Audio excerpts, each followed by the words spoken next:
வேதாளம் பாடல்கள் ஒரு பார்வை. தல ரசிகர்கள் அனைவருக்கும் எதிர்பார்த்த வேதாளம் படத்தின் ஆல்பம் நேற்று நள்ளிரவு வெளிவந்தது. இந்த படத்தின் முதல் முறையாக அஜித்துடன் இணைந்து அனிருத் பணியாற்றியுள்ளார்.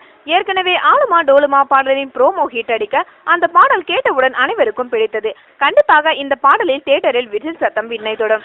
வீர விநாயகா படத்தின் ஓபனிங் சாங் என்பது போல் தெரிகிறது. ஆனால் நாயகர்கள் புகழ் பாடல் என்றில்லாமல் இது சாமி பாடல் போல் உள்ளது.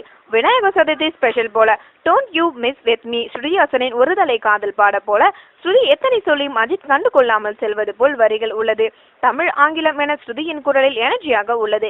இடையில் ஸ்ருதியின் கிண்டல் பேச்சு கூட ரசிக்க வைக்கிறது. உயர்நதி கலங்குதே பாடல் ஒரு சென்டிமெண்ட் பாடல். அதிலும் அஜித் தன் தங்கை லட்சுமி மேனனை பற்றி பாடுவது போல் வரிகள் உள்ளது. தீம் மியூசிக் கொஞ்சம் ஏமாற்றம் தான். ஆலுமா டோலுமா தவிர மற்ற பாடல்கள் அனைத்தும் கேட்க கேட்க பிடிக்கும் ரகம்தான். ரசிகர்கள் பலரும் கூறிய கருத்தும் இதுதான். ஏனெனில் அனிருத்தின் சமீபத்திய பாடல்கள் அனைத்தும் கொஞ்சம் தாமதமாகத்தான் சூடுபிடித்தது. மேலும் சினிமா செய்திகளுக்கு சப்ஸ்கிரைப் செய்யவும்.